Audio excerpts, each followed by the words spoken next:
World Cup Final ended with a player being grabbed by the throat, not tackled, not bumped, but pulled by the neck and slammed to the ground by a player from the team that had just lost. It happened against a player from the team that had just won, and the trophy had not even been lifted yet. The confetti was still waiting to fall, and instead of ending their reign with respect, Lionel Messi's Argentina became part of a shocking confrontation that left everyone watching in disbelief. So here's the biggest question after 120 of the most chaotic minutes this tournament had to offer. What really happened in the World Cup final? If you tuned in expecting a legendary celebration, expecting Messi to ride off with another world title, expecting an unforgettable football classic, what you got was something completely different. You saw one team put on a football clinic while the other completely lost its composure.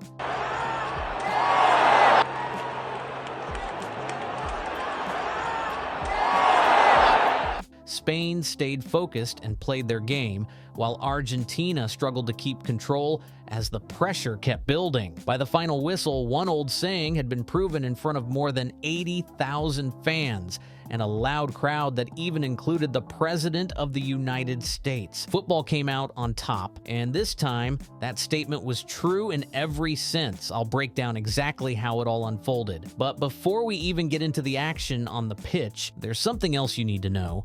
FIFA had already sparked huge debate before kickoff by announcing that for the first time ever in a World Cup final, there would be a full Super Bowl-style halftime show, a move that quickly divided fans all around the world. Keep that in mind, because it deserves a closer look, and we'll come back to it. But first, let's talk about the real reason more than 80,000 people packed that stadium. The football, or to be more accurate,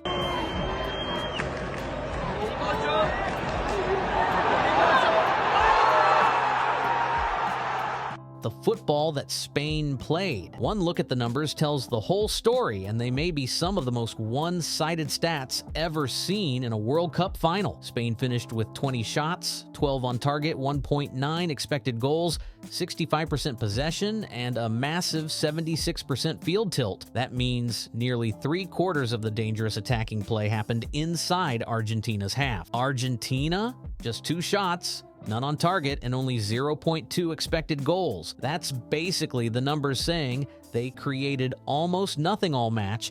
The defending world champions never forced Spain's goalkeeper into a single save, not even one. Meanwhile, Argentina's goalkeeper, Emiliano Martinez, produced 11 huge saves just to keep his team in the game. Put those numbers side by side. Argentina had 0 shots on target, while their own keeper had to make 11 saves. That wasn't a balanced contest. It looked less like a back-and-forth final, and more like Spain kept the pressure on from start to finish. So how did Argentina stay alive until the 106th minute? The answer is simple. Instead of finding ways to build attacks, the focus shifted toward breaking up Spain's rhythm whenever possible. Just wait until you see what happened next. I don't think anyone, unless you're an Argentina supporter, will be more pleased than what we saw Spain lifting the World Cup, because, goodness me, that was embarrassing from the defending champions, wasn't it? Because the list of incidents tells its own story. It wasn't just physical, it felt relentless. In the 14th minute, Alexis McAllister crashed into Dani Olmo with a late, heavy 2-footed challenge that sent the Spaniard to the ground. Many viewers expected a card, but none came.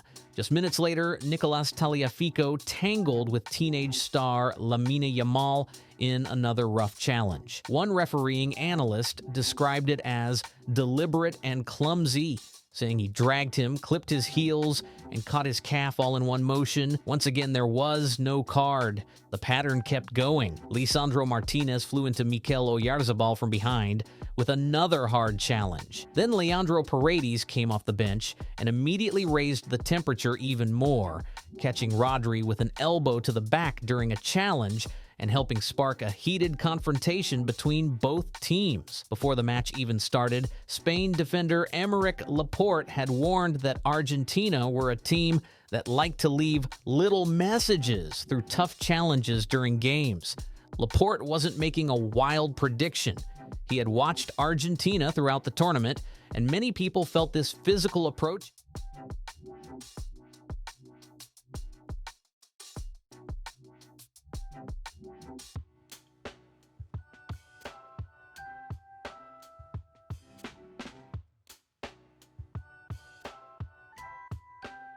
had shown up before. Their semifinal against England was also filled with heavy challenges and heated moments. Enzo Fernandez caught Elliot Anderson with an early challenge. Paredes went into Jude Bellingham's ankle, and Christian Romero celebrated right in front of England's players after Argentina scored. Even unused substitute Valentin Barco ran across the pitch to taunt opponents, leading to a frustrated reaction from Bellingham. For many fans, those moments became part of the team's reputation and set the stage for what followed in the final. The idea was simple: get under the other team's skin, frustrate them, break their focus, and hope they lost their composure first. Many people felt that approach worked against England. Spain, though, looked ready for it and appeared determined not to get pulled into the same kind of battle. Another major talking point throughout the tournament was the refereeing. Many fans and analysts argued that Argentina often escaped with fewer bookings than they expected after several tough challenges. In the final, those complaints only grew louder. Referee Slavko Vincic from Slovenia took a lenient approach early on, trying to keep the match under control without showing too many cards. The first yellow card didn't arrive until the 41st minute, even though the match had already become extremely physical. That decision quickly became one of the biggest debates after the final whistle. But here's what made Spain's performance stand out. They played in a way that took the officiating out of the spotlight. Instead of getting caught up in the pushing, arguing, and constant attempts to disrupt the match, they stayed focused on moving the ball, controlling possession, and forcing Argentina to chase the game. Spain kept the passing sharp, stayed patient under pressure, and refused to let the tension change the way they played. It was the smartest response they could have given. As the match wore on, emotions kept rising. Enzo Fernandez, who had already been walking a fine line, received a yellow card for dissent after sarcastically applauding the referee. Then deep into stoppage time at the end of normal play, with penalties getting closer, he made another reckless challenge on Spain's teenage defender Pau Cubarsí, sending the young defender crashing to the ground and creating another flashpoint in an already heated final.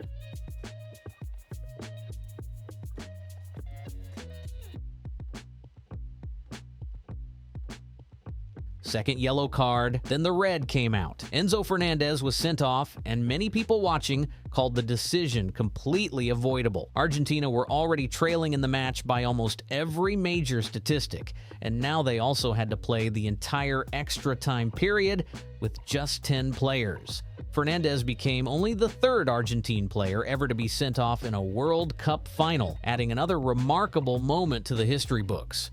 Even with the extra player, Spain still had to stay patient. They thought they had finally broken through earlier, only for the goal to be ruled out after a foul was given on Nicolas Otamendi. It was one of the few moments during the match where a key decision went Argentina's way, but all it really did was delay what kept looking more and more inevitable. By the end of the first half of extra time, Spain had fired off 19 shots, while Argentina had failed to register one. The pressure never stopped. Spain kept attacking wave after wave, while Argentina focused almost entirely on defending. You could feel the frustration building as every chance somehow stayed out. Even the usually calm 19-year-old Lamine Yamal showed visible frustration after repeated physical challenges. With penalties getting closer, it would have been a harsh ending for a team that had dominated possession and created far more chances. Then, in the 106th minute, everything finally changed. Pedro Porro delivered a brilliant deep cross toward the back post. Nico Williams rose high and knotted the ball back across a goal, where substitute Ferran Torres smashed it beyond Emiliano Martinez's desperate dive. On Spain's 20th shot of the night, the breakthrough had finally arrived, and the stadium exploded. Once the breakthrough came, everything changed. The pressure finally paid off, and Spain got the goal they had been working toward all night. It was the reward for a performance built on patience, control, and constant attacking.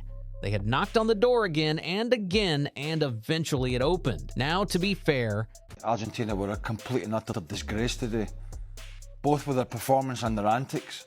We expected the antics. We expected the thuggery. We expected the off-the-ball stuff. But we also expected a lot more on the ball. a lot more purpose, a lot more about their play. They were in utter shambles. They were disgusting, disgraceful. And yeah, I mean, I'm so pleased Spain won.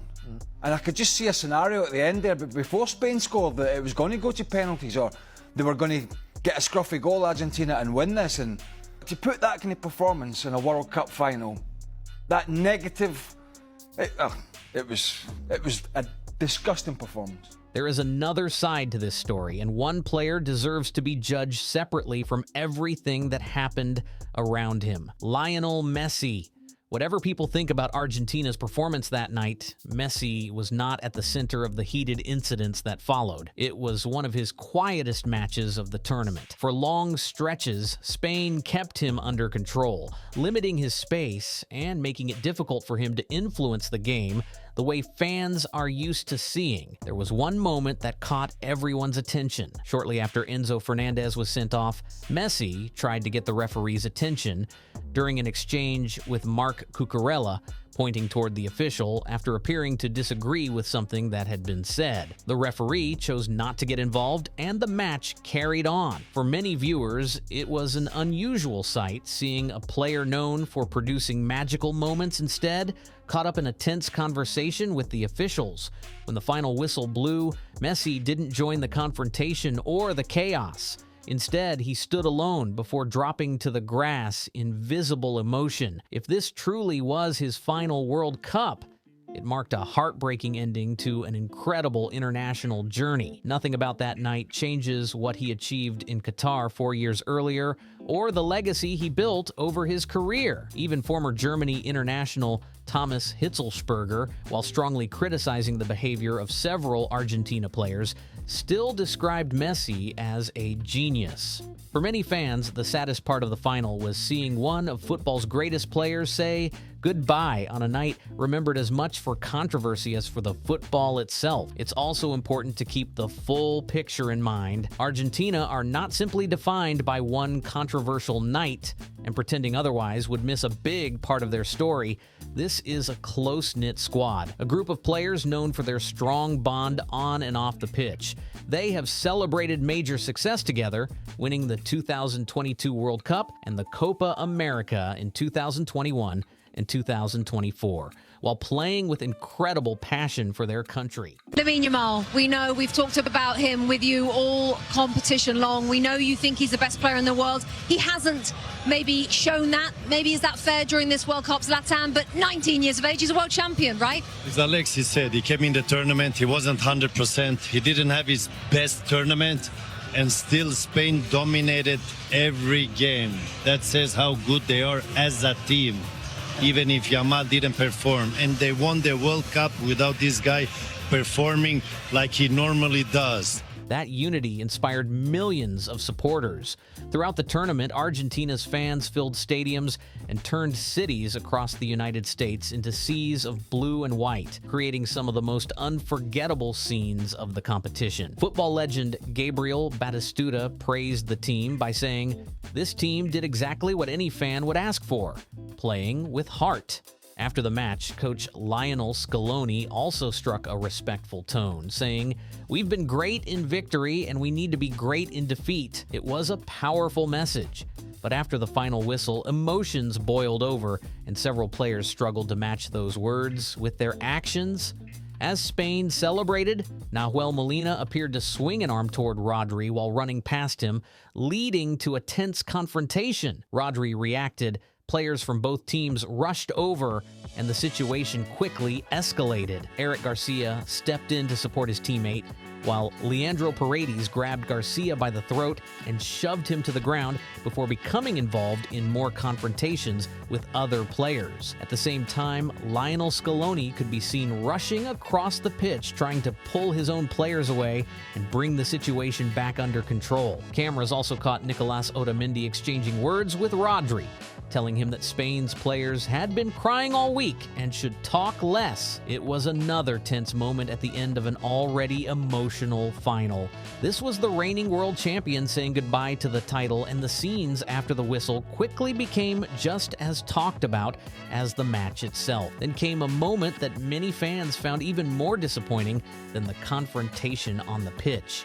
as Spain walked onto the podium to be recognized as the new world champions. After first showing Argentina respect with a guard of honor, several Argentina players appeared to turn away and gather with their own supporters instead of watching the ceremony. Later, when Rodri received the golden ball as the tournament's best player, loud chants for Messi echoed from the Argentina end of the stadium, creating another major talking point after the final. Former Germany midfielder Toni Kroos summed up his feelings in just 3 words: "Football won." Those words quickly spread across social media and became one of the lasting quotes from the night. So that says how good Spain is. Because when they start to play and when they start to do those passes, they take your spirit away. They take your hope away. Then I know as a player, when I used to play, if I don't touch the ball, if I have opposite opponent that always keep the ball, I get crazy, I lose patience. And you just want to run after them and you start kicking. That is what they did with every team in this tournament. And in the end, they're the best nation in the world. Now, looking beyond all the drama, Spain deserved enormous credit for what they achieved throughout the tournament. This wasn't just about one final. Spain controlled matches from start to finish throughout the competition. They conceded only 1 goal in 9 matches, defeated pre-tournament favorites France 2-0, despite the incredible talent led by Kylian Mbappé, and finished the tournament as both European champions and World Cup winners. They also extended their unbeaten streak to 38 matches, setting the longest run in the history of international football, and putting together one of the most dominant stretches the sport has ever seen. Spain didn't lose a single match throughout the tournament, and they never looked ready to give up. That wasn't luck, an easy path, or one big refereeing decision. It was the result of a team that stayed organized, kept its composure, and executed its game plan with incredible consistency. No amount of physical play, arguments, or attempts to disrupt the match could knock them off course. Argentina had found ways to survive difficult moments all tournament, using their determination and fighting spirit to stay alive when the pressure was highest. Along the way, some fans also debated whether certain refereeing decisions had favored them. But in the biggest match of all, Spain controlled the ball, controlled the tempo, and gave Argentina very few chances to create the kind of chaos that had helped them in earlier games. By the end of the night, Spain's calm, possession-based football had the final word, proving that discipline and quality can overcome even the most heated situations. That brings us back to the one controversy that had nothing to do with the players, the halftime show. Remember that announcement before kickoff? For the first time in World Cup final history, FIFA introduced a full Super Bowl-style halftime performance. Madonna arrived in a buggy driven by Ronaldo and Ronaldinho, with appearances from BTS, Shakira, Justin Bieber, Burna Boy, The Muppets, an orchestra, and Coldplay, all combining for a massive entertainment spectacle. As a performance, many viewers thought it was impressive, polished, and packed with star power, but as a football decision, it sparked huge debate. The laws of the game, written by EFAB, state that halftime should not last longer than 15 minutes. This break stretched to 27 minutes and 23 seconds, almost twice the usual length. Fans flooded social media with reactions, and one viral Godfather meme summed up the mood perfectly. "Look how they massacred my beautiful game." This wasn't just a question of entertainment. Many people felt it also raised concerns about the flow of the match. After battling through the first 45 minutes of a World Cup final, both teams were left waiting for almost half an hour before returning to the pitch. That's a long break in the biggest game in football, and plenty of fans questioned whether such a lengthy halftime belonged in a World Cup final at all. Critics argued that the focus shifted away from the football and toward creating a bigger commercial spectacle. The drama didn't stop there. During the trophy presentation, Donald Trump received loud boos from sections of the crowd as he appeared alongside FIFA President Gianni Infantino. Cameras also showed Christian Romero not shaking Trump's hand during the medal ceremony. Then, as Spain prepared to lift the World Cup trophy, Trump remained near the celebration while Infantino appeared to encourage him to step aside so the champions could have their moment. Those scenes quickly spread online and added even more debate to an unforgettable night. In the end, FIFA wanted a spectacle, and they certainly got one, But for many people, the football should have been the only story that mattered. Instead, the final became remembered for controversy, heated moments, and debates that stretched far beyond the action on the pitch. Now, I want to hear from you.